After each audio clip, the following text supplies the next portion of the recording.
Okay, I'll call this meeting to order. Good evening. The first thing on the agenda is the approval of the agenda. Do I have a motion? So moved. And a second? Second is Lance. Any discussion? All those in favor say aye. Aye. Opposed say nay. The motion passes and the agenda is approved. The next thing on the agenda is public comment. Just to remind you, the board has the discretion to limit the amount of time set for public participation. Speakers will be limited to 3 minutes. The public comment is set aside for community input, but they must notify the board before the meeting. And the first person up for public comment, we welcome you, Mandy Muller. Hi y'all, do I just stand up? That would be great. Okay, I'll stand over here. I'm sorry, I did write some notes just because I wanted to make sure that, I said everything that I needed to say tonight. So my name is Mandy Mullering. I live at 110 Oak Ridge Drive here in Mount Vernon. I'm the parent of 2 recent graduates of Mount Vernon High School in both 2021 and 2023, and I am the parent of a current freshman. I have challenged myself in the past year to share more fully with my community and my fellow parents when I see tremendous good happening in our community. Tonight, I get to address you as part of that personal mission to celebrate so many good things that are happening here in the Mount Vernon Community School District. My first very, very good thing is a group you maybe haven't heard much about. The social skills group at Mount Vernon Middle School is led by Christy Clark and Kim Steele. This group meets on early out Wednesdays and works on interpersonal skills such as reading social cues, teamwork, friendship, and relationship building. They have visited parks, gone for hikes, explored caves, played board games and other tabletop games, and played many rounds of wrestling room dodgeball. They've gone bowling, and they have done it all year long and throughout the summer. This group provides a safe place to learn and work on these social and emotional skills so that students build relationships and friendships, which are so integral to their being connected and a part of their school district. I also want to congratulate the Mount Vernon Middle School GSA on their recent award from the Iowa Safe Schools as the GSA of the Year. These students were recognized not only for their leadership and inclusion, but for their initiative in raising funds to attend the Governor's Conference. As I toured colleges with my daughter last fall, so many schools spoke to the success of their students possessing those exact skills: leadership, a commitment to civil discussion, and empathy to those experiencing different life challenges. Kudos to these Mustangs and their staff guides. And finally, if you have not ever or have not recently been to a middle school cross-country meet, please let me encourage you to do so. The Mount Vernon Lisbon cross-country middle school team sets the standard in supporting their fellow athletes and being all-around incredible representatives of our district. Abby, Crystal, and Pam continue to foster an absolutely phenomenal culture of support that has brought myself and my husband to tears on more than one occasion. In fact, even our extended families have been touched by the above and beyond nature of this program and all that it represents. To watch athletes finish their race and then return to the course to run in slower, yet not less determined runners is fantastic. And to be honest, I am out of words to describe how good that is. So I just wanted to thank each and every one of you for your leadership of our district this year, and hope that you too get to experience some of the really, really good things that are happening in the Mount Vernon Community School District. My perspective changed when I started focusing on the good, and there is a lot of good happening here. Thank y'all so much. Thank you.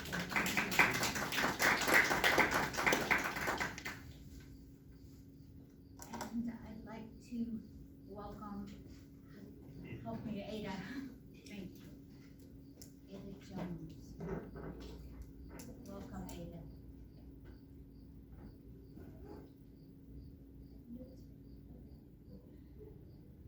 Alright, so hi, my name is Ada Jones and I'm an 8th grader here at Mount Vernon.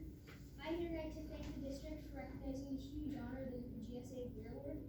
This has been a tough year for LGBTQ plus people statewide, including students. And as the president both this and last year, I can say with certainty that the MVHS GSA has been hit hard.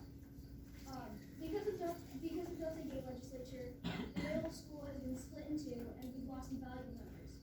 Not to mention the hoops we've had to jump through simply to get the word out. All of this to say, however, is that receiving the GSA of the Year award is not only a huge honor, but a much-needed treatment.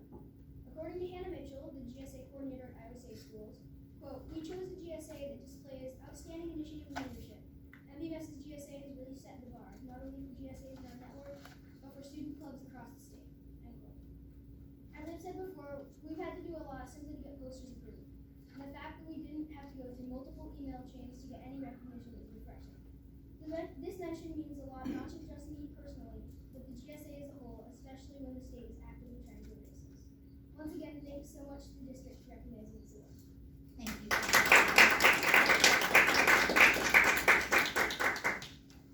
Thank you so much. The next item on our agenda is the superintendent's report. You know you're old when you're gonna talk from notes instead of, phones. Two speakers give, I have no idea what notes on my phone. I'm going to highlight several things tonight that have been just, examples of the wonderful things that are going on in the school district. And I don't know if you've heard this or not, but the Middle School Gay Straight Alliance Group was chosen as the Middle School GSA of the Year in the state of Iowa. It's obviously a great honor, and some of the words have already been shared by both the speakers, but the group, the Iowa State Schools group that honored the students said that our group displayed outstanding initiative and leadership. Were lauded for raising the money necessary for the students last spring to attend the governor's conference on LGBTQ youth. The initiative of the group and the strong representation of the group at the conference allowed its members to learn leadership skills that foster their ability to commit to inclusivity in the school. They said it was obvious that the group supports open dialogue and mutual respect in the middle school, and that's all we can ask of our kids, is to, I used to say this years ago when I felt a little bit of tension in a building after a presidential election, and eventually I talked to parents about, I only want your kids eventually to leave this school with two things: good hearts and open minds. If they have those two things, then everything else falls into place. So major kudos to the middle school GSA group that's done wonderful work and has now been honored for it. Mount Vernon High School was ranked as the 15th best high school in the state of Iowa by U.S. News and World Report, and #1 high school in Lynn County. That's based on performance data, academic achievement data, courses offered, especially being honored for higher level accelerated courses being offered. In the last 7-8 years, Mount Vernon High School has gone from having no advanced placement classes to, I believe now we're in double digits with the number of advanced placement classes, and our kids continue to excel on all of the metrics that we would look at in regards to testing, and I'll share a couple of those. First of all, you'll hear later on tonight, we'll give you a little bit of a snapshot of how our students performed on the ISASP, the Iowa State Assessment of Student Progress. We'll hit on that a little bit. I teased it last month that our scores are really good, and we'll go through a little bit of that tonight. But we also received data recently on the performance of our high school kids on the ACT. We have our highest composite average ACT score of 15 years at 24.8. That is dramatically above the state average. That is dramatically above the national average. And again, the last time we were at 24.8 was 15 years ago. We have increased our score, our average score, every year for the last 4 years. So we are trending exactly the way we want to there, and that is also mirrored in what we're seeing in the ISASP scores. The ISASP test given grades 3 through 11. Little Shop of Horrors this weekend was phenomenal, and the fact that the students basically did that with a month of practice, and most of that practice even during the summer, showed great commitment on their part. And the best thing about it was just seeing that the kids had fun with it. If you would have seen them right after they were done performing, they were out there in the lobby continuing to sing the song from the intro and the finale of the musical. It's just, again, a testimony to how great a program that is. It reminded me so much of being there this summer when they performed at the International Thespian Festival. We have so much to be proud of how great our kids are in everything. We obviously are having a very good start to, everything athletically. We have a big volleyball match going on in West Delaware downstairs as soon as we get out of here. We play somebody in football this week, I never can remember the name. So, and we're gonna be doing some celebrations, just some small things to commemorate leaving the First Street field, and then, planning for the grand opening of the new activities complex on, September 28th. We'll do a grand opening in combination with the homecoming parade and, coronation that night, and the first game will be on Friday, September 29th. First several weeks of school have gone phenomenally well. The kids are focused and learning, and that's all we ask for them. And I just want to share one more thing from a parent today. I'm going to read you the first line of the email, because when you are a superintendent, a principal, a teacher, you hear the first line and you're like, oh no.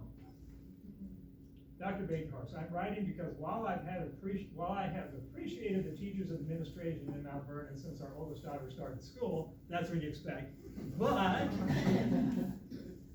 in the last few months, I have been consistently blown away by their kindness and compassion that accompanies their excellent professionalism. And she goes on to tell the story of some major challenges that one of their children had, and the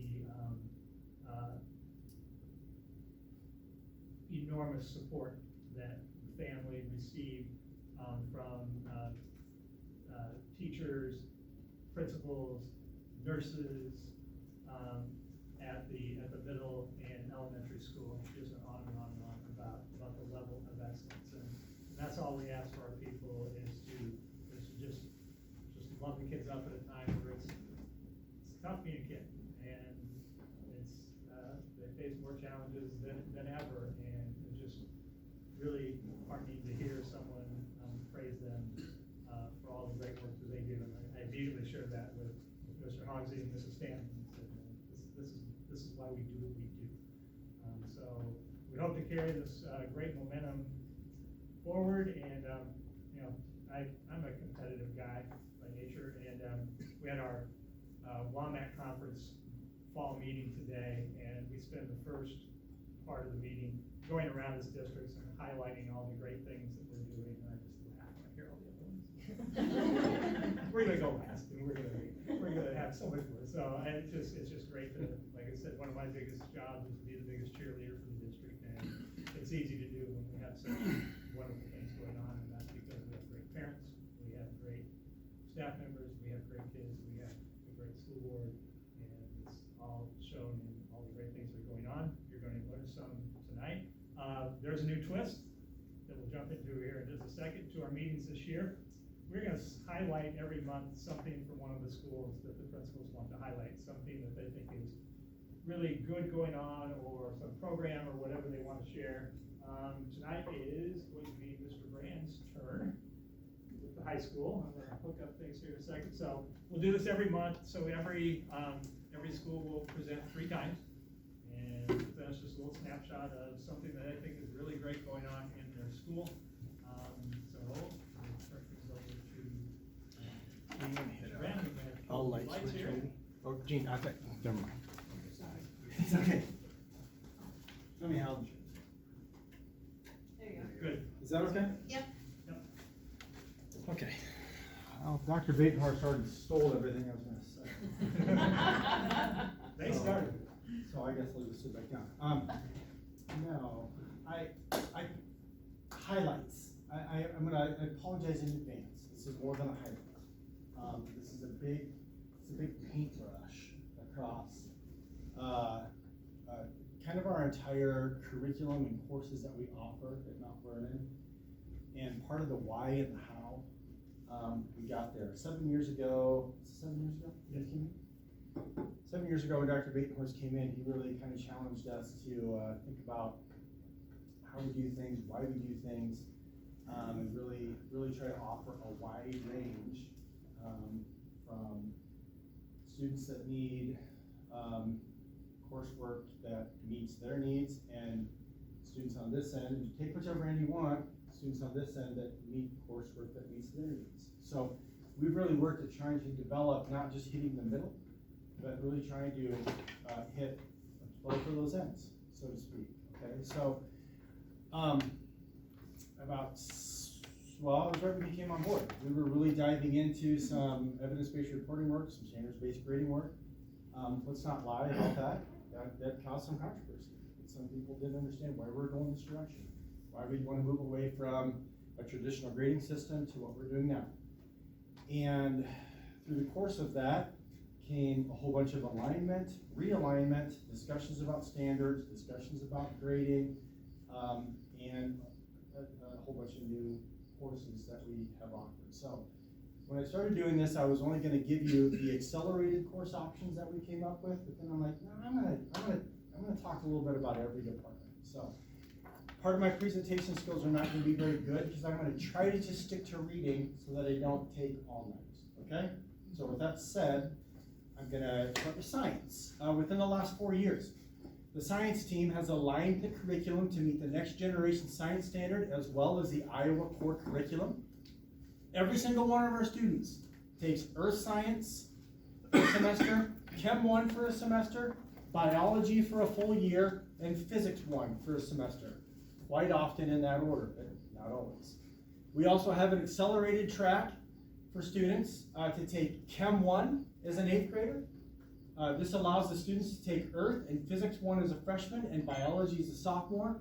Then students can maximize their science courses as a junior and senior. You don't have to get another semester, which is typically that Physics 1. With the exception of anatomy and physiology, that's not new. But within the last couple years, honors biology, AP chemistry, earth science 2, and college prep physics are new. Anatomy and physiology was extended from a semester course to a year-long course. Okay, so that's science. And no questions either, because we gotta keep moving. English. Our English department is very unique. Here's what I mean by that. Our English department is unique in comparison to other schools. While many schools have gone with an English 1, 2, 3, and 4, because we have so many English standards that came out that we have to meet. Many schools just said, you know what, we can't do it with the electives, we're just going to do a 1, 2, 3, and 4. Mount Vernon High School still offers choice to meet their 4-year English requirement. Recently, we added an acceleration path for students who qualified based on their ISASP scores or other scores. Quite often, kids will take an ACT as an 7th grader, 8th grader, so they qualify for things like that. English 1 and English 2. English 2 is a semester-long course. English 1 is all year. Every kid takes those. Between their sophomore year and before their graduation, students must fulfill a communication course, a literature course, and a comp course. Examples of these: film is lit, African American literature, interpersonal communication, speech, honor speech, fiction writing, literary journalism, modern lit, intro to theater lit. Our acceleration path includes, in place of an English 1 or English 2, freshmen, if they qualify, may take AP Lang and Comp and AP Lit and Comp during their freshman and sophomore years. Everyone may take Comp 1 and Comp 2 quite often out to their junior senior year. And the AP Lang and Comp and the AP Lit and Comp may still be taken by all, but quite often those students that aren't freshmen and sophomores, they can take it as juniors and seniors. So those are all things that we offer for English, which keep in mind when I say 4, 3, 3, 3. 4 years of English, 3 years of math, 3 years of science, 3 years of social studies to graduate from high school. Along with a whole bunch of other stuff, but that's the core. We'll talk about the core. Okay? Math. A math scope and sequence works based on how students are sent to us from the middle school. The typical student takes Algebra 1, Geometry, and Algebra 2. All year-long courses, that's for 3 years. Pre-Calc is available as a bridge if students want to take AP Calc. Honestly, that might be our most difficult course in math, quite honestly. The whole language changes. I have no idea how to read it, but it all changes. We have numerous middle school students that come up from Bob that take geometry or above, possibly even in the high school, with high school students, with high school teachers, receiving high school credit. The middle school also does offer Algebra 1 for high school credit at the middle school. So then those students would come up and start with geometry. We offer AP Calculus and we offer Kirkwood Statistics. taught by our instructors. Students are also taking Calc 2 through Eastern Iowa Community College out of Muscatine, and we also offer Algebra Prep and Applied Math for those students who find math to be a bit more challenging. Social Studies. All students will take U.S. History, World History, a social science course, psychology or sociology, and political science. That's required.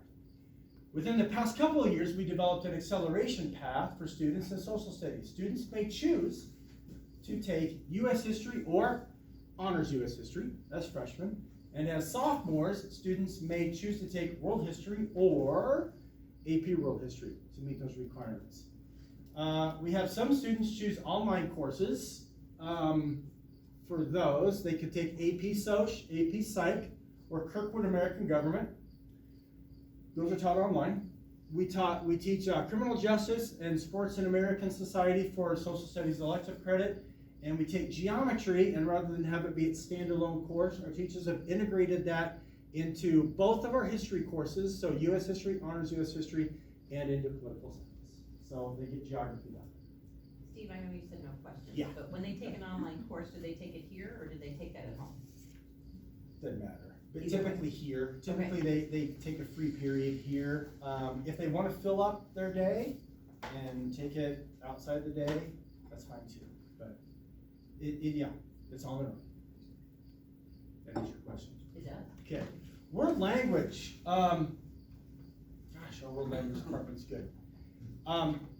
We shifted a few years ago to what's considered to be a true competency-based acceleration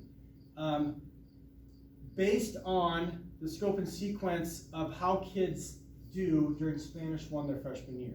So students basically all start in Spanish 1, but then they have the opportunity, based on how they do in Spanish 1, to skip Spanish 2 and go directly into Spanish 3, or if they're not quite there yet, they can go into Spanish 2 for their sophomore year.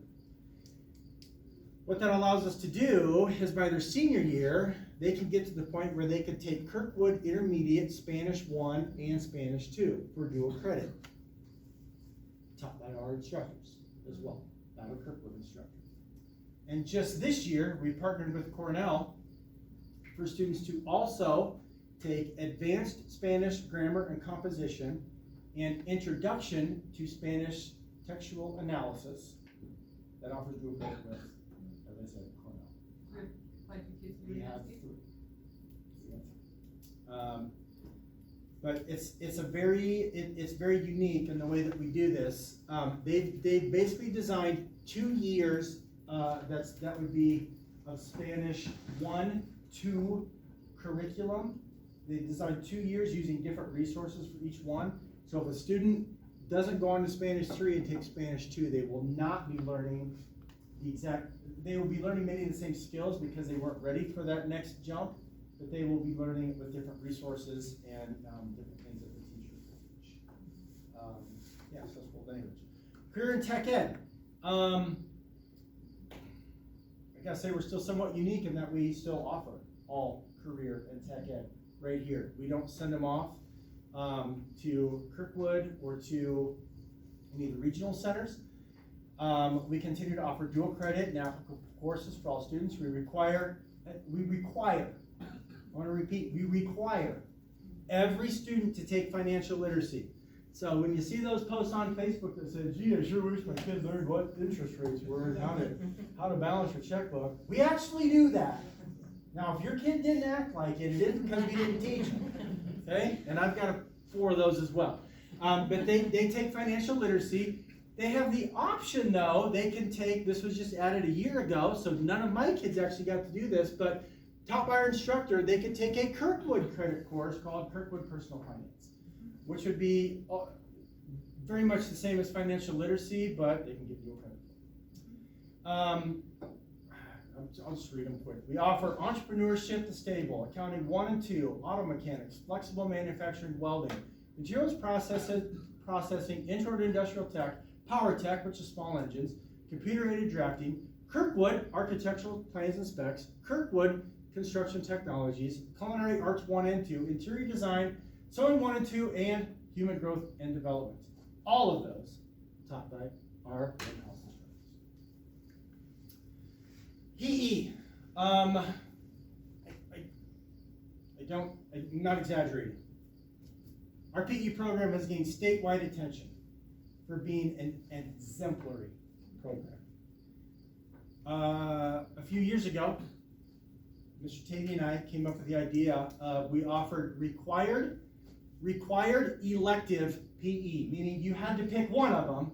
You couldn't pick none of them, but you had to pick one of them. Students choose between a strength and speed course and a lifetime wellness course.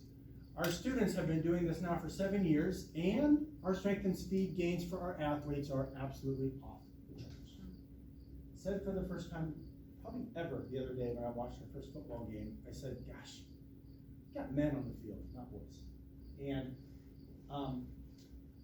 that's a byproduct and a great thing that's happening because of what we're doing here, but our PE teachers get it. The Strength and Speed program maximizes time during the day, meets all PE standards, and allows our coaches to focus on their specific sport, not strength and speed training. We have a unified program fully supported by our coaches and our physical education teachers. I'm not exaggerating when I say all coaches. There's not one outlier. They're all on board with what our PE teachers are doing, and it is benefiting their sports and athletic programs so much.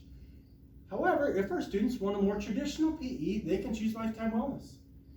It also meets all PE standards and helps our students learn the value of taking care of their body so they can be a healthy member of the workforce someday. And I bolded this, I don't know if you can see that, but we believe physical education is every bit as important as a student's academic education.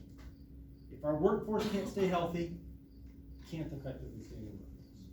So that's ultimately the goal that we want for all of our kids, to be able to be contributing members of society in the workforce. Music and art. Music and art programs are exemplary. We offer a full range of art courses. I didn't list them all. We offer 3 different choirs. In probably Thad Wilkins' time, we've gone from probably mid-60 kids in choir to 120. We offer 2 jazz choirs. We offer a marching band in the fall. We offer concert band starting after that. We have jazz band, and we have orchestra. You go to schools our size and tell me if they have those things. Take a look. Our numbers continue to grow for all of these programs, and I would venture to say, I don't have the exact number, but I would venture to say 75% of our kids are involved in one of those somewhere. It's a guess, but I could be off, give or take a percent. Last year, we added a full-time counselor. What a huge thing you guys allowed us to do. We added a full-time counselor to address college and career readiness, scholarships, scheduling, which includes AP, online, remote learning, dual credit, and traditional courses. And we still need to meet the social and emotional needs of our student body. Just today, I had an hour-long conference with a counselor and a daughter and her mom. The girl had been in school for 4 days because of her anxiety. It's real. We have to deal with it. And we have to find ways to help them cope with those things that are going on in their lives. We are incredibly thankful. One more statement there, Greg. Sorry, you probably don't know how to go back. There you go. We are just incredibly thankful to have 2 full-time counselors at a school our size, which is about on par for what the American counselors of the United States say we should have. But still, many schools our size don't have it, okay? So, yeah, go ahead, now. Think I'm confident enough. Yeah, you know what, you're close. You're close. You can't read off a cell phone, but you can do that. As Greg alluded to, he did say in 15 years. The truth is, it was 2015, our score was at 24.8. But if you take a look at our scores over the since 2011, and 2011 was the year I got here, you can see where our scores have gone. They've always been relatively good. They were taking somewhat of a dip in here, and they've continued to grow, and I think it's really due to many of those things that I showed you in our scope and our sequence and our curriculum. And I also think it's due to our teachers putting in the work in unifying and standardizing and evidence-based reporting. And we truly are making strides and gains in our ACT. Now, the reason that these aren't available is because actually in 2019, they stopped printing these reports. We, however, kept the data on our graduating seniors and took all of our students that took the ACT, we took their scores, and so we still have them. However, I don't have a statewide average. Okay? Probably in the 21s. State national averages for several years have been in the 21s, kind of mid-high 21s. The anomaly year in 2020 was the COVID year where there was all kinds of crazy things with not as many ACT sessions were offered, and obviously that's an anomaly, and it largely is because of the impact of COVID and getting kids to take the test. So, one more slide there, Greg. Thank you, Mount Vernon Community School District. Success that we've got, it actually costs money. It doesn't come cheap. It doesn't come free. And yeah, our taxes are high. And yeah, we have 2 full-time counselors. And yeah, we've developed a whole bunch of curriculum. And yeah, we've sent our teachers to all kinds of conferences. It costs money.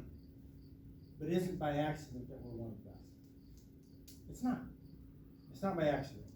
Our teachers are exemplary because of your support, your funding, your trust, and your partnership.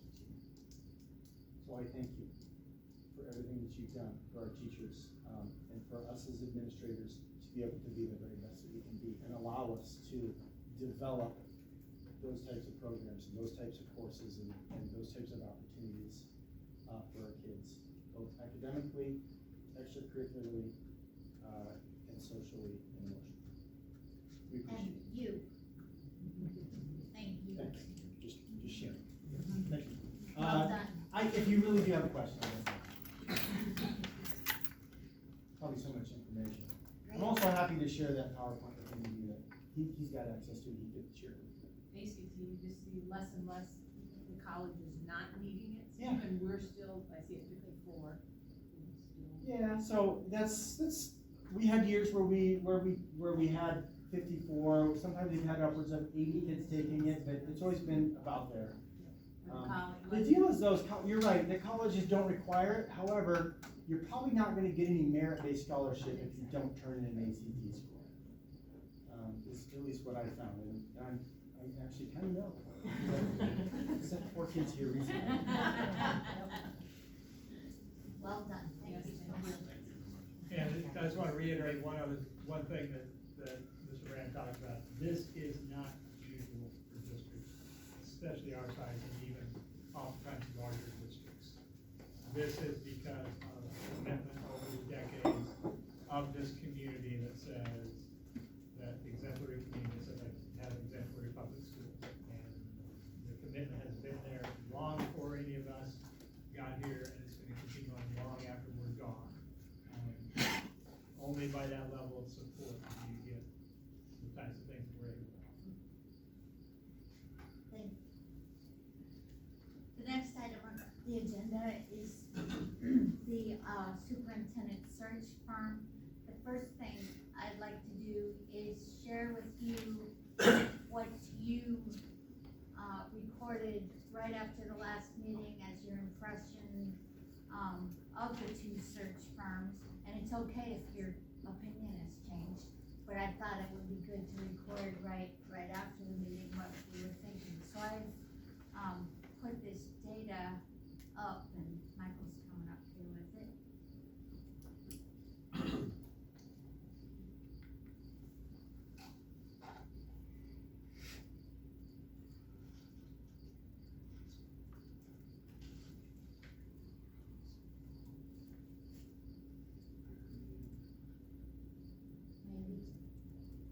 Okay, well, let me start it and you can put it up as it comes. The survey revealed a slight leaning toward Hazard, Young, and Atia, but it was very close. So, I think,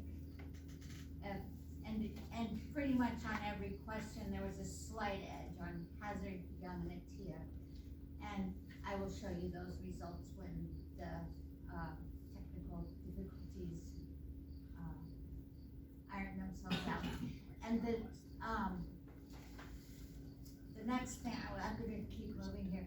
The next thing I did was I asked Hazard, Young, and Atia and Ray and Associates if they would please send me 3 things that they thought made them stand out, because I'm sure you're all overwhelmed because we got all of these really thick packets and we went through them, but I wanted to ask them, what are 3 things you think set you apart from the other search firms?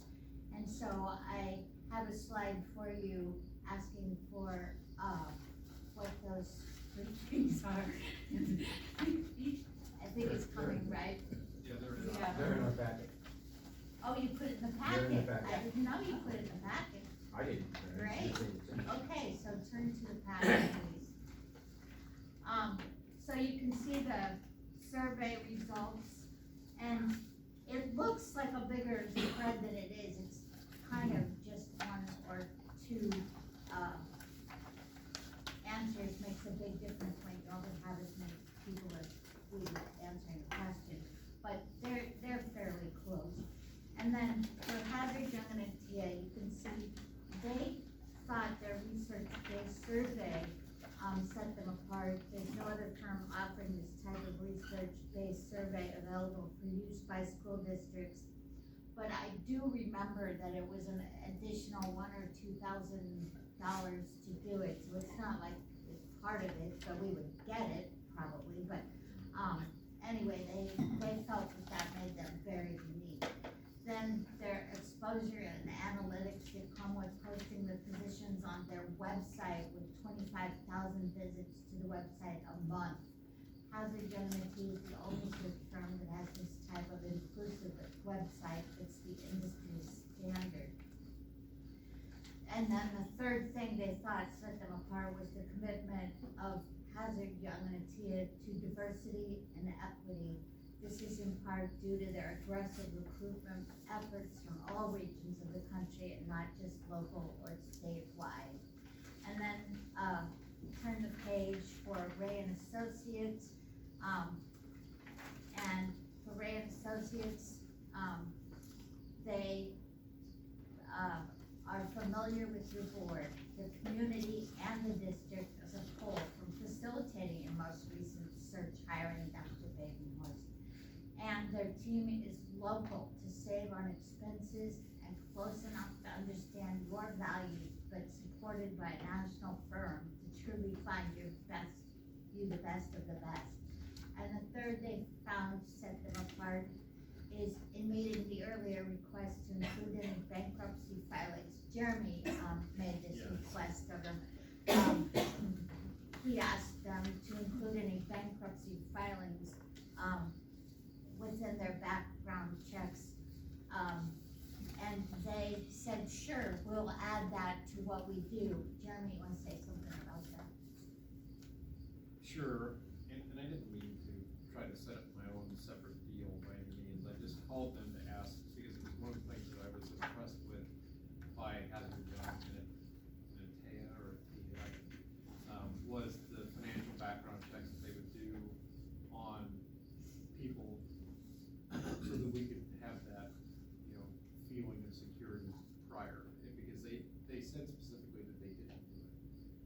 But I told them that was something that I thought was very impressive, so they did some checking with their legal team and with the person that does their background checks and was able to add it.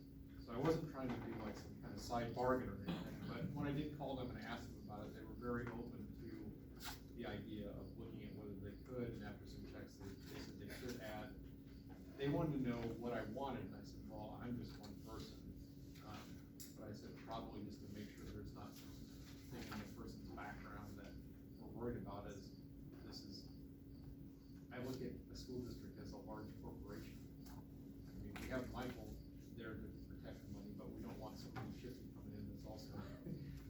4 liens against their home before they show up. And they said they could do that. And they do, I can't remember the name of the company, but they use, there's a local company in Cedar Rapids that does background checks for most of the school districts, and that's also who they use. So that's who they check with. Okay, thank you. And that was a good idea. So then, Jeremy had the idea that maybe we can have Michael call some, nearby schools and find out what they actually spent, because I don't know about you, but I was having a hard time figuring out what the real cost is. And I thought Lance had a good point at the last meeting that they could be kind of the same, because when you add up all the things that the incidentals, they could end up to be about the same. So, I thought this was a brilliant way, to find out. Thank you for the idea, Jeremy. So, Michael, I can't see them real well. Can you kind of go over what you found out? So the top 3 are from the references that Ray and Associates gave us. Those are the ones that responded to my inquiry. And the middle 3 are for Hazard, Vernon, and Tia. And then the bottom, obviously they're not all Ray or Hazard, but that's just local school districts. I sent out a questionnaire to areas and groups, just for their input, just mostly looking at costs, just to see how things would compare.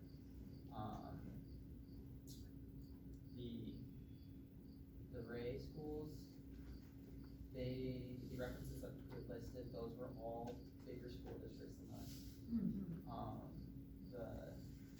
The Hazard had a lot more, but they didn't respond, after a couple of times. But most of theirs were, some of them were, higher enrollments, but they were closer to our full enrollment. And obviously you can, see the local schools and what they spent in past years. I would say that most of the local ones, those have been within the last 5 years or so, and same with Ray and Hazard, although one of these, I believe is one of the Hazard ones. I think it was Whitefish Bay School District. Their last version service was like 2009, 2010, so just take that one with a grain of salt. But for the most part, all of these costs are going to include the actual contract, as well as any other expenses, so travel,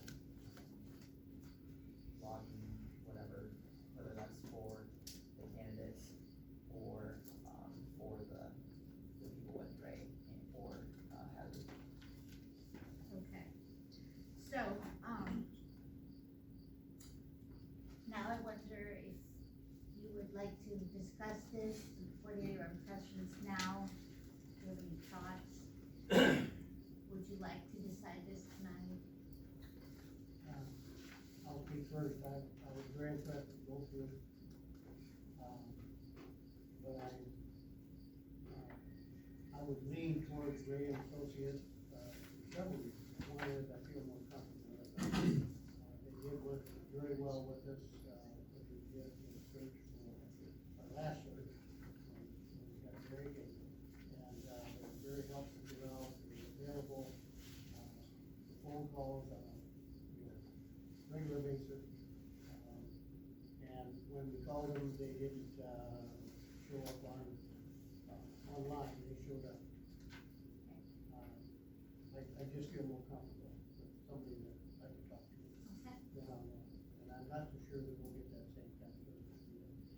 Okay, thank you. Anybody think? I'll add to that. I also, first I'll say I'm fine with either. I would be comfortable with either, but I did lean a little bit more to Ray and Associates, a little bit similar to what Rick was saying.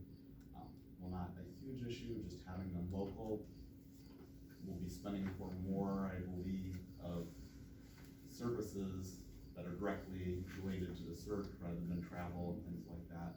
But probably the thing that weighed most impactful on me is working in market research. I think the this is a big decision for the community, and while we're not gonna be able to, please everybody, getting input from a lot of different stakeholders, I think is important. And Ray and Associates was a little broader, they were a little less specific, but they were a little more willing to do whatever we wanted, where, the other firm was 3 days, this many interviews, and we might not find that's enough, and then it might cost more money, and that's where I say the cost is kind of equal. And while I'm very fiscally conservative, you're always told you make a wrong hire, you'll pay for it a lot more than any of the search. And so, it's for that reason, I think that the community will want to have their input, have a chance for that. Oh, yes. And, in the end, I think that might save a little bit of money going with Ray and Associates, but I would be comfortable with it. Thank you. I'll just go down the line, I echo what they have both said, and going through lots and lots of research and study and look at, I'm pretty flexible and with both of them, but, what I, circled was local, and then community, what Lance said, that's really big for me, and I too am conservative, but, I think what they did for us, it was valuable, and we have a good product. We and- kind of like him. Yeah, a little, and, so I guess now I think I would be a little bit more Okay. Great Associates as well. Jeremy? I was gonna try to be Lori and go last. You want to do last? You want to do last? No, I can go. I was actually leaning originally towards Hazard, Young, and Atea, only because I know the two people that they were going to have work with us. But with that said,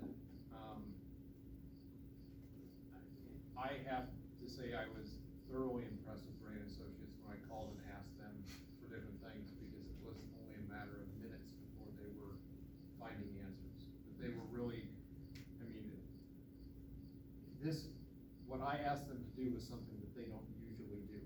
And within 20 minutes, they had talked to their legal staff, they had talked to the company, and they had gotten back to me with more questions to figure out whether or not they could do it. And that to me is what the importance of having somebody who's local. I mean, when I look at, and I'm sure Hazard, Young, and Atea are wonderful people, but their three offices are in Florida, Chicago, and California. So I can't imagine they're gonna get back to us if we have a question in 15, 20 minutes on a Friday afternoon when I just blindly call. So, I would say at this point, I would be fine with either one, but I would probably vote to hire Ray and Associates. Okay, thank you. Sherry, what you thinking? I'm all in for Ryan Associates as well. I would say that, the superintendent hiring process was one of the most stressful things I went through as a board member, just because of the incredible weight that it carries for our district. And I found them to be extremely helpful to each of us. They were informative without treating us like kindergartners. They still had all the information that we would need as kindergartners in the process, and so I just felt like they did a fantastic job. Obviously very pleased to have Dr. Batenhorst here, and if they could have guaranteed him for 15 years, that would have been better, but I guess that's not their choice. So, I would go with Ray Associates. Okay, Bill? I guess I'm gonna say I'm just very pleasantly surprised to hear this from all these other people, because when I went to the research, I thought, I guess I'm the only one that wanted Vernon Associates. But it's nice to see that everybody has come around or whatever happened, but no, I felt that they were far more interested in us than the man who presented from Hazard. I just felt he was more interested in himself and how much he could do for us, not for what he could do for us. You know, what is he gonna, so I definitely agree with everybody else that way. I think Vernon Associates is far more community-based, interested in us. Okay. Greg, would it be appropriate for us to ask what your, experience was with Ray and Associates when they hired you, when they brought you to us? would you consider that to have been a positive situation? I will speak the fact that I have worked with both firms as a candidate, Okay, and they were both very easy to work with. The gentlemen that would be the two lead people for Hazard Young at TA, if they were chosen, are very good, and don't forget, they are native islands. So they get the culture, they know the local scene, but they were a very easy firm. Hazard Young at TA is probably about the biggest fish in the pond of the 7 groups that were, groups that we vetted, but they don't act that way. The relationship with Ray Associates was excellent. There were a couple, Molly was pretty much the point person I talked to the most, and she was great. I did want to kill her the day of the second interview, like I said. She was handling the Q&A when we were doing the community questions, and it had been a long day, and I thought we have to almost be done with this. And she was, we're about halfway through the question. No, we're not. No, they were excellent, and as luck would have it, when this was owned by Gary Ray, his son Ryan lived about a mile from where I was working in St. Louis, and knew of me, and kind of got the word out in the company about the possibility of my candidacy. And so they did a lot of the dirty work that maybe others wouldn't do as a, I would say smaller firm, but at the same time too, I mean, right now, they're doing the search for the next Commissioner of Education for the state of Ohio. I know they just did an excellent job with the Millard Public Schools search in Omaha. Millard is one of the largest districts in Nebraska, the second largest in the Ohio area, and I know people in that district are very pleased with that, so, really, you can't miss, you're in a can't miss situation, I think. I think you're gonna get great, service either way you look. Since the feel is pretty much are leaning one way, I think Ray is hungrier, probably, and through that we'll go the extra mile, let your perception. I think it's pretty cool to female owned. I would move that we offer contract to Ray Associates. Is there a second? I'd second that. Is there any further discussion? All those in favor say aye. Aye. Opposed say nay, and the motion passes for Ray and Associates. Thank you. The next item on the agenda is a review of the Iowa State Assessment of Student Progress results. Here comes our crack technology. See, it works the other way.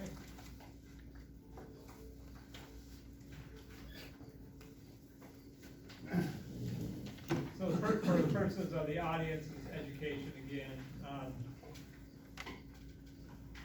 the ISASP is given to students in grades 3 through 11. Every one of those grade levels takes math and language arts, and within the language arts is also reading. So that's 18 different tests that kids take. And then there are 3 grade levels that take a science test. 5th grade, 8th grade, 10th grade. So what you see, so the ISASP has now been given since 2019. Before that, it was the Iowa assessments.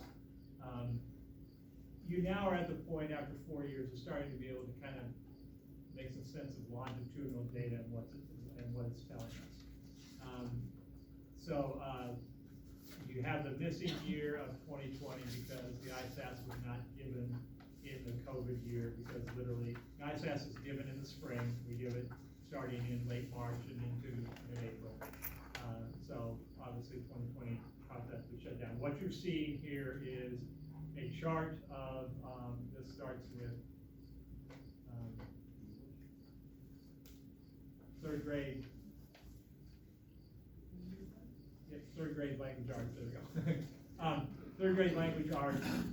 And so what you're looking at when you see these graphs, and I'm not going to go through every one of them, I'll just hit highlights and what I think are the important takeaways. what you're seeing from these graphs are apples to oranges comparisons. Different kids at third grade. So third graders in 2019, third graders in 2021, third graders in 2022, third graders in 2023. So you determine to either be advanced, which is the top blue bar, the dark blue bar, proficient, or not yet proficient, which is the yellow. So when you start thinking about trends, obviously what you would like to see is, obviously number one, you want to see as high as percentage as possible as being proficient, since that is the overall goal. Even better when you have a higher percentage in advanced, and obviously you're looking to have that yellow area, the not yet proficient, be as low as possible. Obviously, we can go into this data and dig deeper on individual students. Who are those students that are just at the cusp of proficiency, and what can we do to push them over the top? Who are those kids that struggle the most, and everything, and what can we do to help them? Rule of thumb is that you would hope to see at least 80% proficiency levels in these areas tested, because when you think about students in public schools across the United States, you're hoping for at least 80% proficiency levels, and then knowing what 20% or less is that are not yet proficient, what could be the targeted resources and approaches that you can take to help boost those students up in the not yet proficient category. Obviously, we triangulate this data with other data that's even more meaningful. We do the fast bridge testing 3 times a year, so especially in math and reading, and we can chart students as they work through the year and see if they're improving from the start of the year to the end of the year. We can make spring to spring comparisons to really determine, are they making what we would consider to be a year's growth in their learning. So that's a big piece, and obviously the most important assessments that are given are those teacher-driven assessments from their work with the core curriculum that they teach. So as you look at the numbers, as I go through the slides here, you'll see, like, so for example, this past year, for the third grade English language arts, the proficiency level was 81%. So it's above that 80% threshold. You never know what a third grader is going to score. They're always the wild card, and it's interesting to watch. A lot of times you'll see growth in standardized test taking by kids from 3rd to 4th grade. It's not unusual to see a big jump, but they're used to it after a year, or 3rd to 5th grade. So again, you're seeing apples to oranges, so you can see kind of the comparison of, so you went from 79% proficiency to 71% proficiency to 74% proficiency to 81% proficiency. So obviously your trend is up from, you've seen improvements from 2022 to 2023. Overall, if we look at all the 21 tests that students took, the vast majority of those showed improvement from one year to the next, apples to oranges. So in most of those areas, the performance of students at a particular grade level went up from the year before's performance of students at that grade level the year before. That's the overall trend. Not true in all areas, but in the vast majority of them. So we just kind of go down, we're going to see the same thing. Then this is 4th grade language arts, so now you're seeing an 88% proficiency level this past year, but the year before was actually 90%, which is stellar.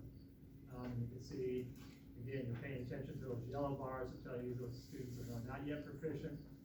So we're seeing at least 80% proficiency in all 4 of those years, but as you notice, we have shrunk that not yet proficient group down. And a lot of that can be attributed to the professional learning that our teachers do, and the intensive professional learning in reading and math at the elementary school over the past half dozen or so years. So 5th grade, again, you're just kind of seeing what the trends are, and you're seeing that, okay, in this case, 85% of the students were proficient this year in 5th grade on the language arts test, up from 79% the year before. We use that benchmark of 80% being, that's the floor we'd like to see. In the 21 areas tested this year, we were above 80% proficiency in 19 of those 21. The only 2 that we were not, we were at 79% in one and 78% in another. So we're feeling good about that. So here is sixth grade language arts, there they are at 91%. Don't ask me all the statistical anomalies to give you 91%, 10%, which equals 101%. I'm not a stellar math student, but They're relative. yeah, so you just kind of see, like, so here's 86% proficiency, and again, you can kind of pay attention to what's happening with that lower number. Again, I don't wanna dig into every single one. A couple years ago, there were a couple of classes that were kind of anomalies, where they were at lower levels than we would like, but then all of a sudden they jumped back and did really well the next year, and so, but what we see now that we can look at 4 years of data from the ISASP is really consistent scores and really solid scores. These scores, I would tell you that most schools in the state of Iowa would kill for. They can't have them, there are. But you see different things like, look at 2019, the 10th graders of 2019 had it going on that week, 91% proficiency. That's stellar. 85% proficiency this year. So this takes us through language arts. Again, seniors do not take ISASP. You kind of do like, look at 2021, 31% of the students were in the advanced area. That's phenomenal. 91% were proficient. But 87% this year is still incredibly solid. So you kind of get into math and you start seeing some of the same things. And there is no, English language arts doesn't trend any better overall than math, nor does math trend better. English language arts are pretty tight. If kids did well in math at 1 grade level, they typically did well in the English language arts as well. Obviously, sometimes it's a matter of your own personal skill level. So the board has all this information, and it can be in our bullet folder, it can be shared with the general public as well, but it's not so much what important as the scores, it's what we do with them as the teacher team, as an administrative team, to figure out how we can take the data overall by grade levels, but also what can we do to, here's a 95% proficiency, I think this is 8th grade math. 95% proficiency level of 8th grade math last year. Look how good it was the year before. We must be doing something right in 8th grade math. It's just more about how do we help individual students move based on the data that we have in front of us. I want to go down then and then show you another report that the board has received. Here's science, just to give you an example. So science, again, is only given at 3 levels. And kids do a really good, like this is 87% proficiency, and just how different things are assessed on the ISASP in those science areas doesn't always align perfectly with the curriculum. Science is one area of the 4 core areas in standardized testing that is hard to align with what is taught when. Especially too, knowing full well that there is not a dedicated science program per se at the elementary school. We teach science, but it's not as taught in depth as you would see English language arts and math. But here is the 8th grade science, 92% proficient. Lo and behold, what was it the year before? 92%. Look at that growth, apples to oranges from 2019. So it got better from 2019 to 2021, 2022 to 2023. We have to ask ourselves, what are they doing right? What can be replicated potentially is what they're doing. So this is sideways.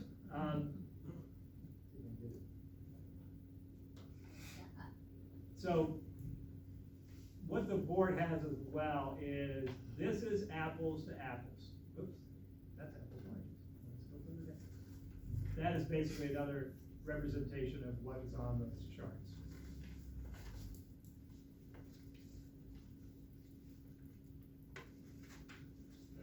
Apples to apples, same students, different years. So the board has this in front of them, and receives this every year.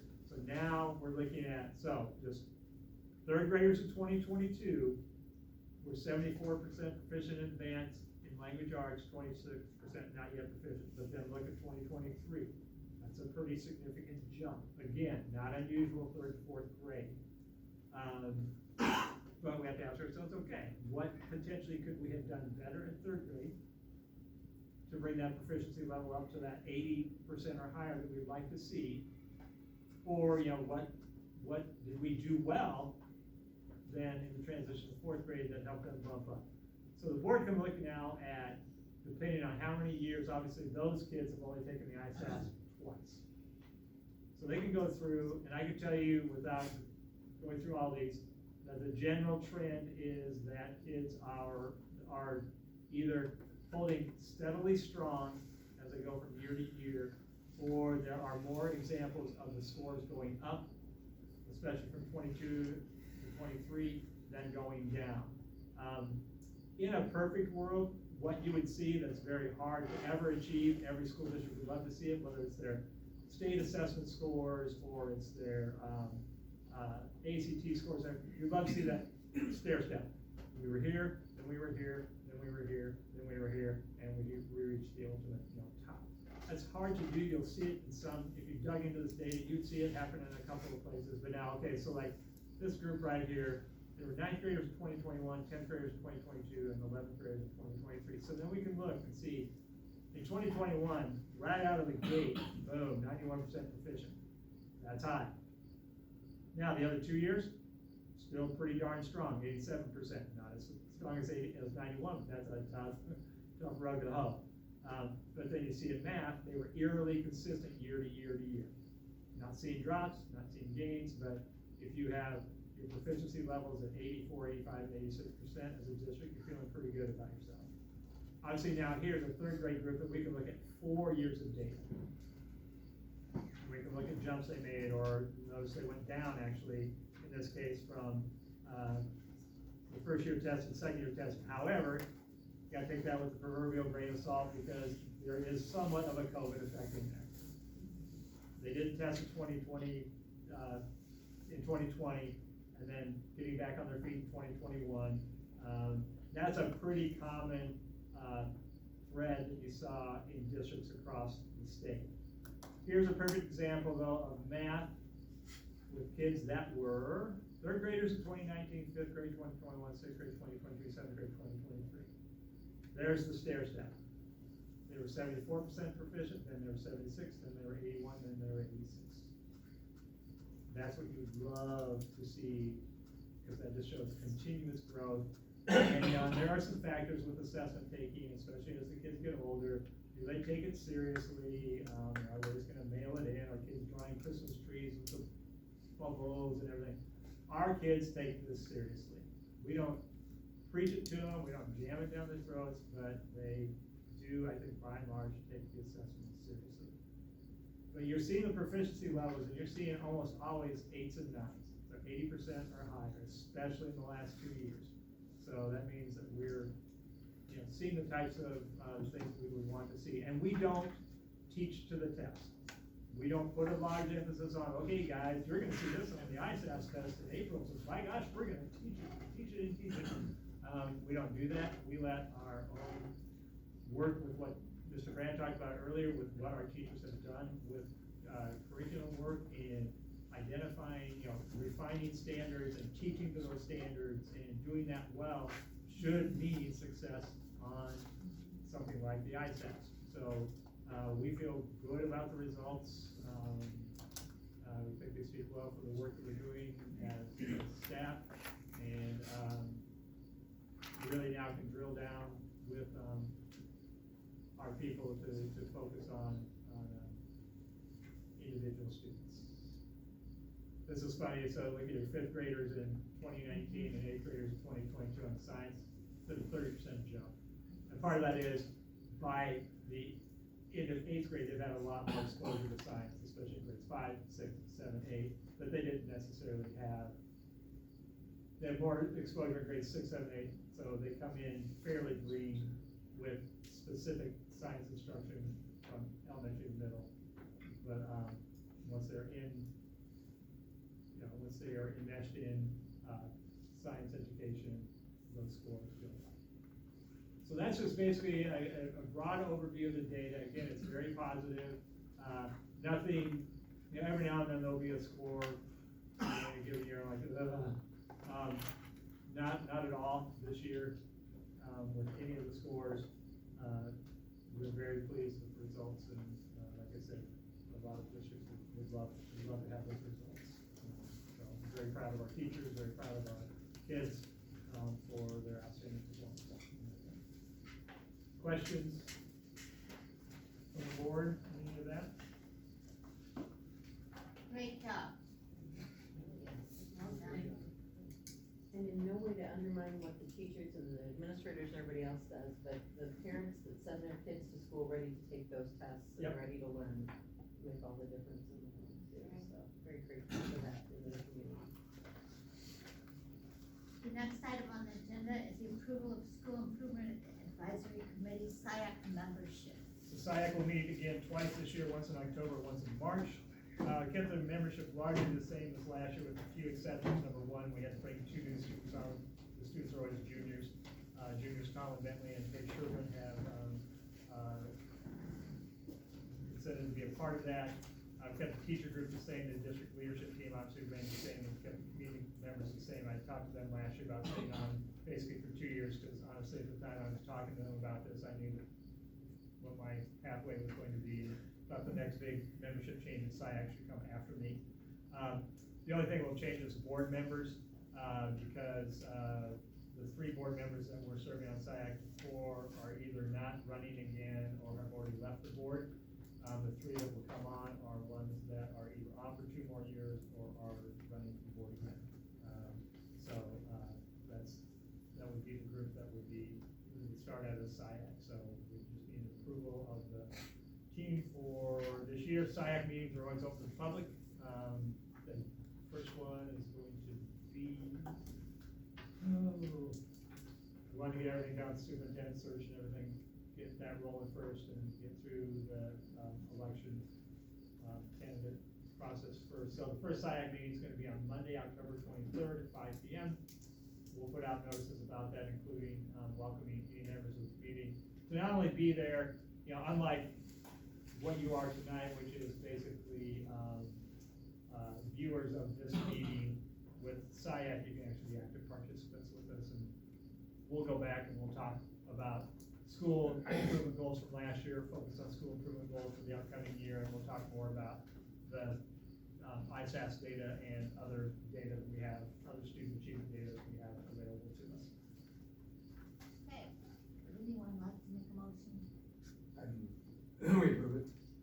I'll second. Is there any discussion? All those in favor say aye. Aye. Opposed say nay, and the SIAC membership is approved. The next item on the agenda is the Personnel Division approval of contracts.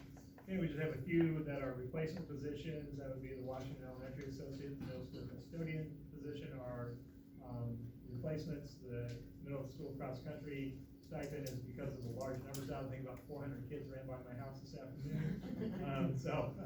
They're in great need, and actually saw Pam was folded by my house with about 5 kids right around her, and she was doing a great job encouraging them and everything. So those are additions. So we'd ask you to approve those contracts first before we talk about whether. Okay, I need a motion for A through C. And second, any discussion? All those in favor say aye. Aye. Opposed say nay, and the motion passes. Letter D are those people who have moved across the salary schedule because of their continued focus on their own professional learning. So you'll see that we have a group of people that continue to improve themselves and move up. So this is you are approving their removal on the salary schedule before the first paychecks for the year come out here on the 20th. So moved. Second. Is there any discussion? All those, Is Erin Wilkinson, is that correct? She went from B24 to Master's 12? That's awesome. The 2 people, like, pretty big jumps. That's a big jump. Yeah. On paper. It's a lot of coursework. Yes. any further discussion? All those in favor say aye. Aye. Opposed say nay, and the motion passes. Moving on to the Facility Division. an update on the Mustangs Activity Complex construction. Well, while we were sitting here, they should have flipped the switch that gives us water. So allegedly the plumbing was gonna be turned on tonight, the electrical is gonna be turned on no later than tomorrow, is our understanding. So those are all major landmarks. There's been a ton of work since last week on clearing things for the landscaping, a lot of grading and everything, so. The landscaping, a little bit's had to wait for the weather to calm down, so you'll start to see seeding and trees planted and everything. That's gonna be the one big thing that will not be complete when we take, ownership of the activities complex here in 2 weeks, but all that.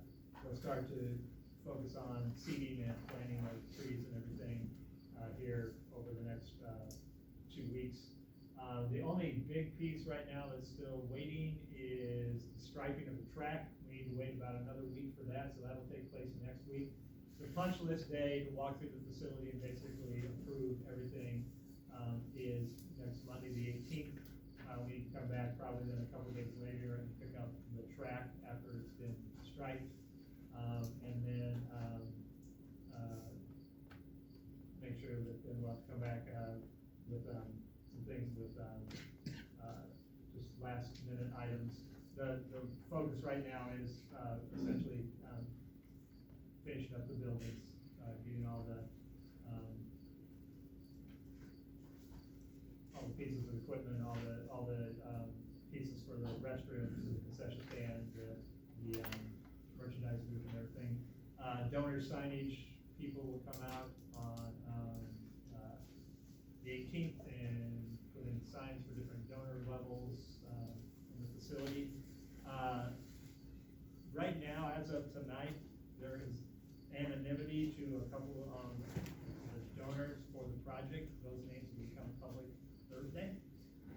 So you'll know who some of the people that were most responsible to get this across.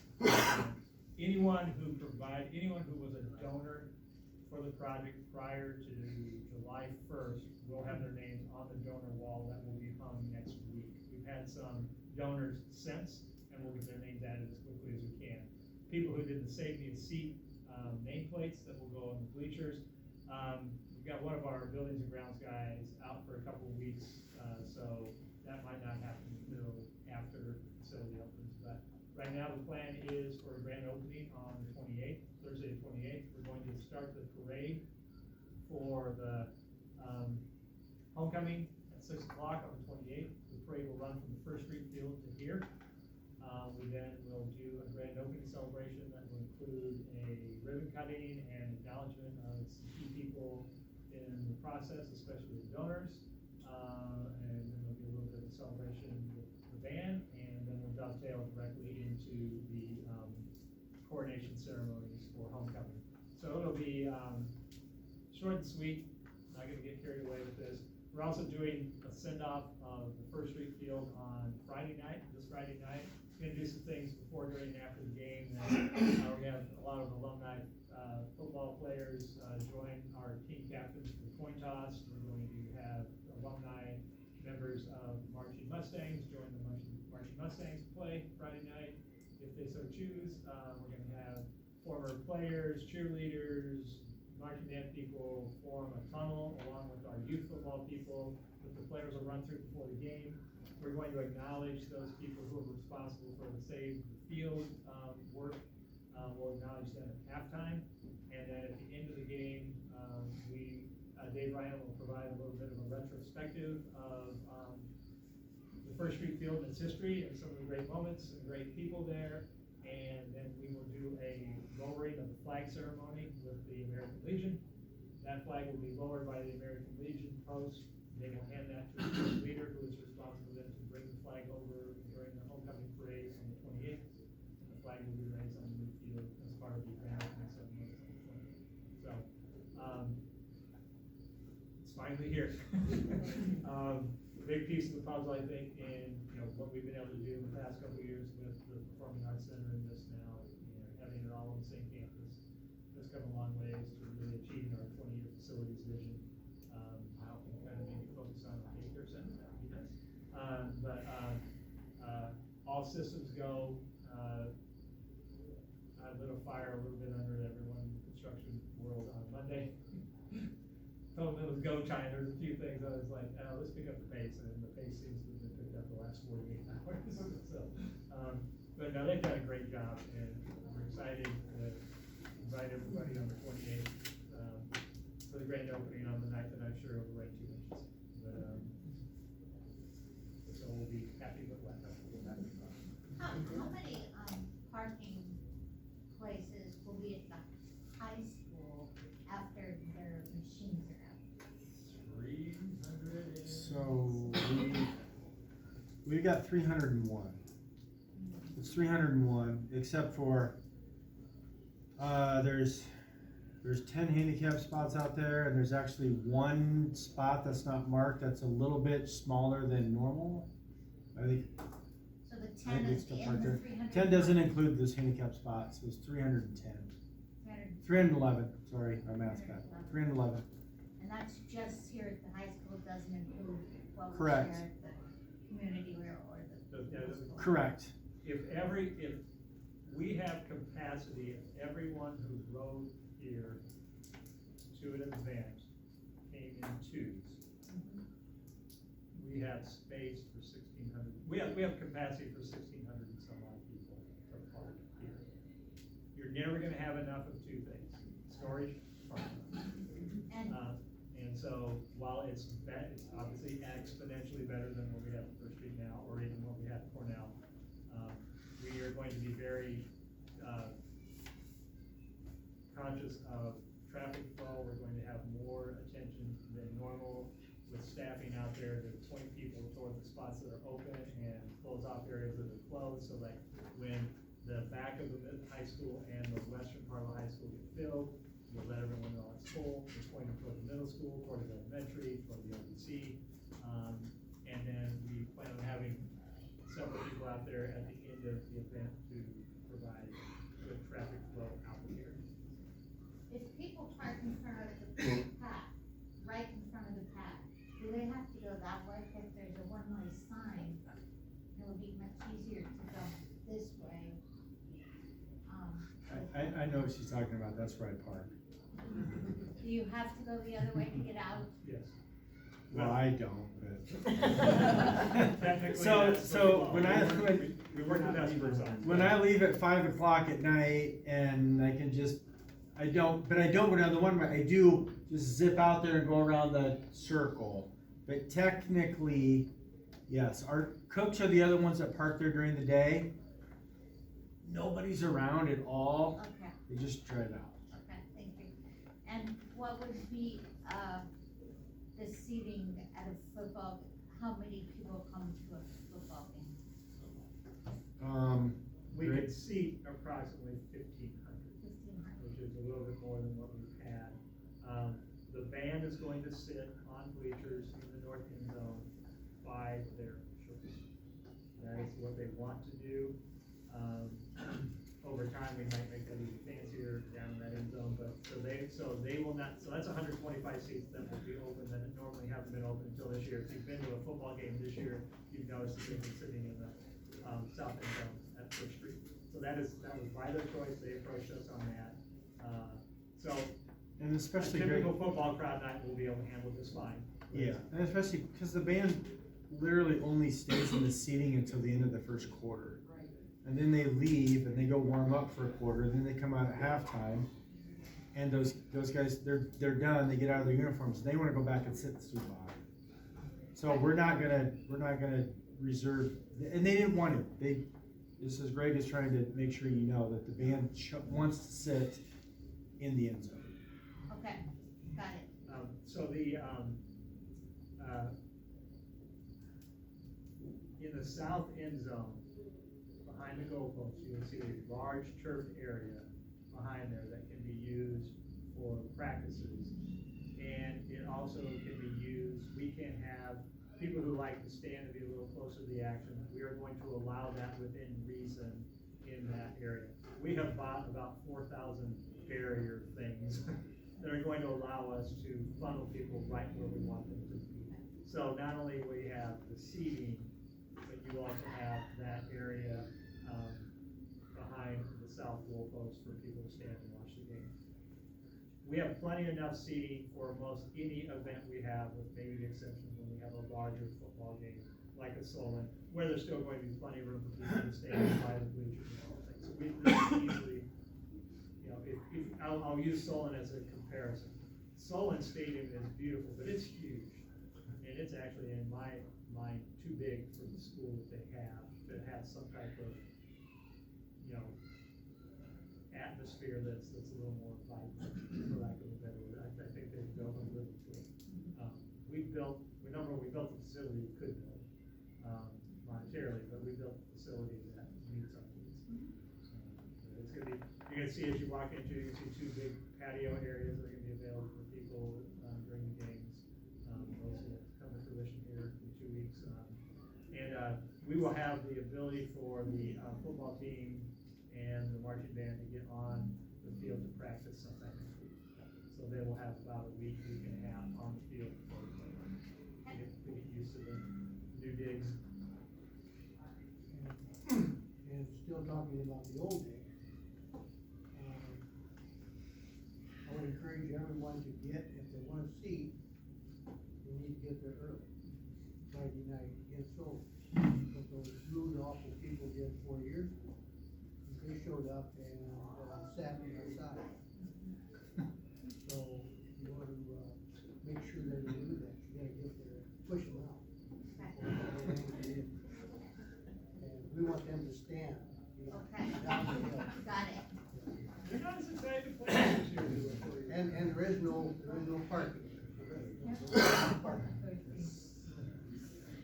Okay, good points. Where am I? Reports, we have the reports of committees. Anyone? We have any unfinished business, like maybe even a number of meetings that we might wanna move? Because superintendent's a moron. So at several meetings, we've talked about when the new board can be seated, in context of when the canvassing for the election is completed, or if there are any, recount challenges to the vote that takes place.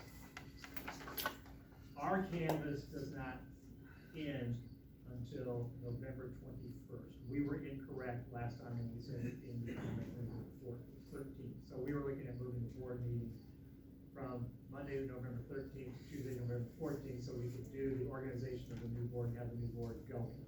Obviously, we wanted the new board going as quickly as possible, just in context of the superintendent search. I think you heard from both superintendent search firms that they're ready and willing to work with both old members and new members throughout this whole process. So once they give us a timeline, we will involve any board candidate and all current board members in any of the work for the superintendent's search. So our organization meeting of the new board needs to take place in the December meeting. So we won't seat the new board or do elections for officers until I think it's December 11th. But at the same time too, we will know the results of the election on November 7th.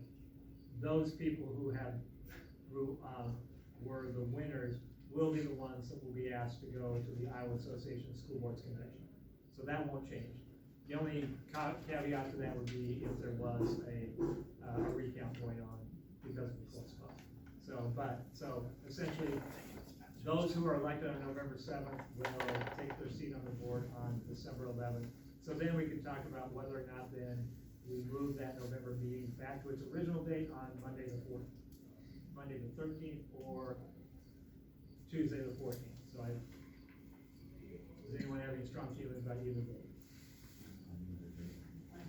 I just didn't want to move it to its normal. I go back to Yeah. Monday. I agree. Yeah, I would. Yeah, so now so the November meeting will be back on Monday, November 13th.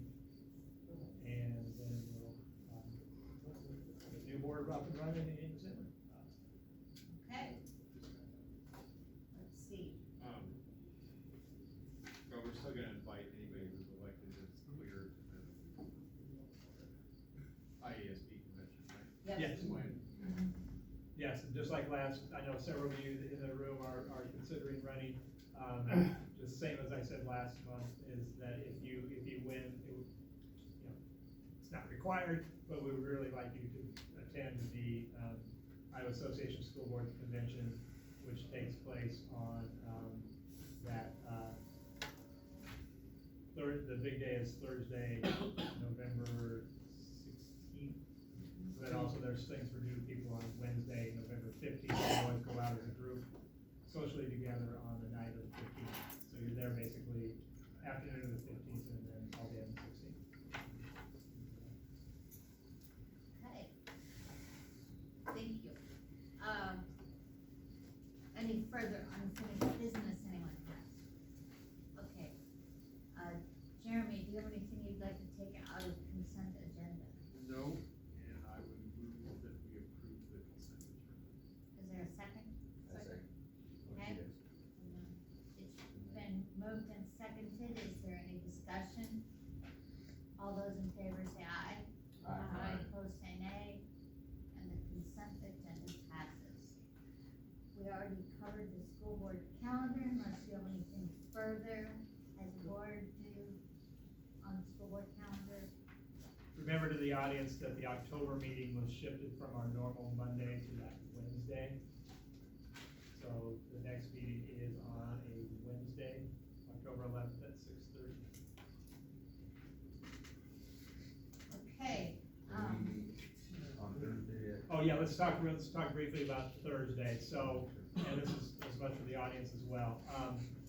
On Thursday, the board is holding a special meeting to discuss, our health insurance benefits for our employees. I'm not going to go into the details, but this has been a nagging issue for us to get where we would like it to be. And the board is going to have an open discussion amongst themselves about that issue.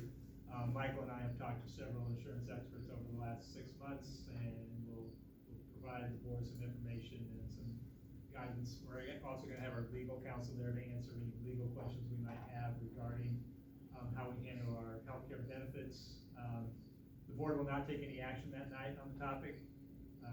They will just have a discussion, and then we may walk out of there with some marching orders from the board saying, here are next steps that we should do to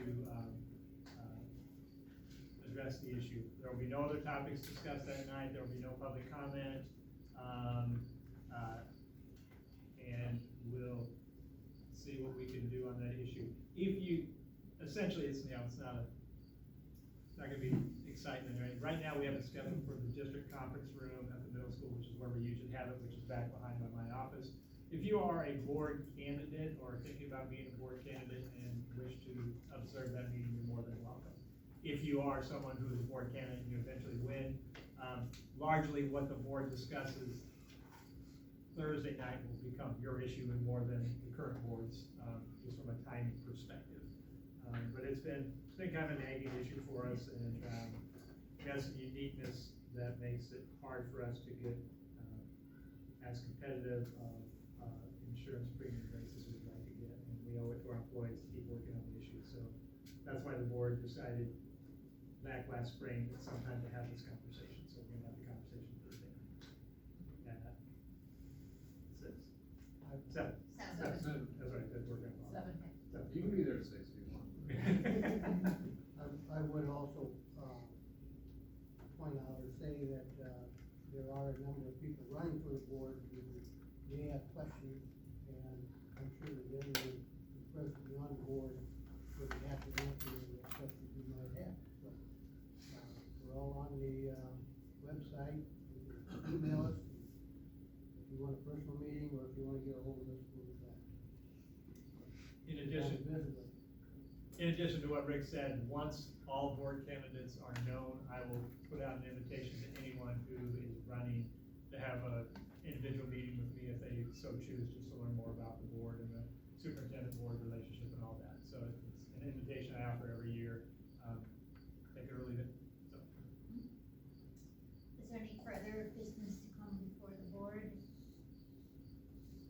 Okay, I move we adjourn. it's been moved that we adjourn. Second. Is there any discussion? All those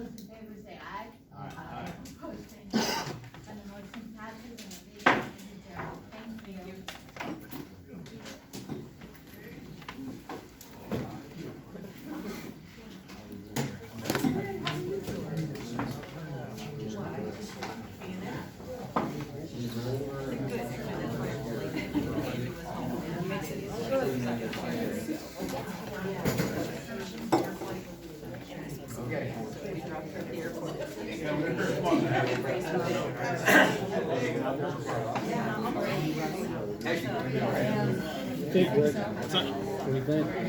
Sounds good. Everything's good. I'm a little discouraged,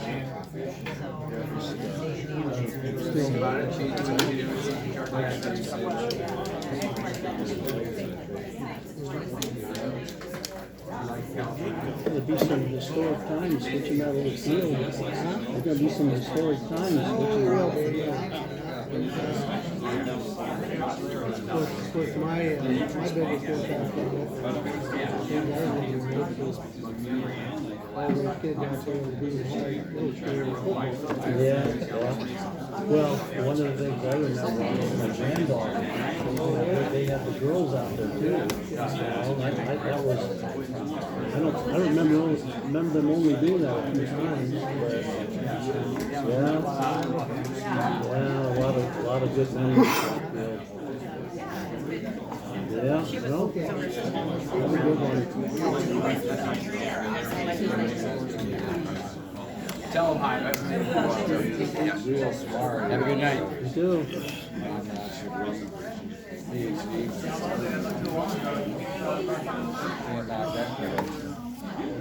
Everybody's gonna want to meet outside with this temperature. Anyway, since what is this is we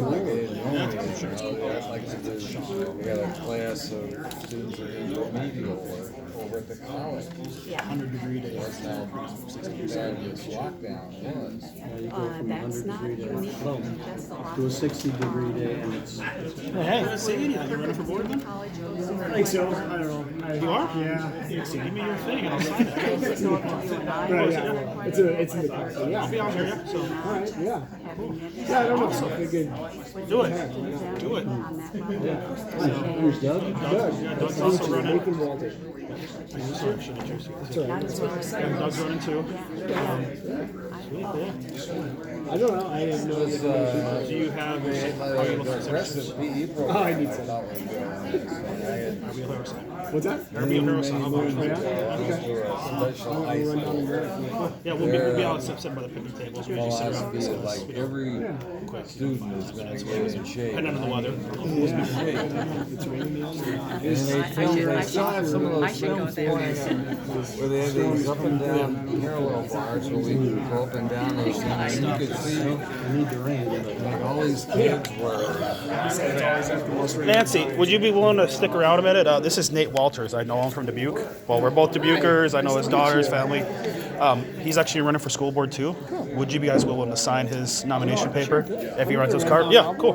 Yeah, perfect. The other gentleman that was at the park last Friday, a week ago, did he decide not to run, or is he?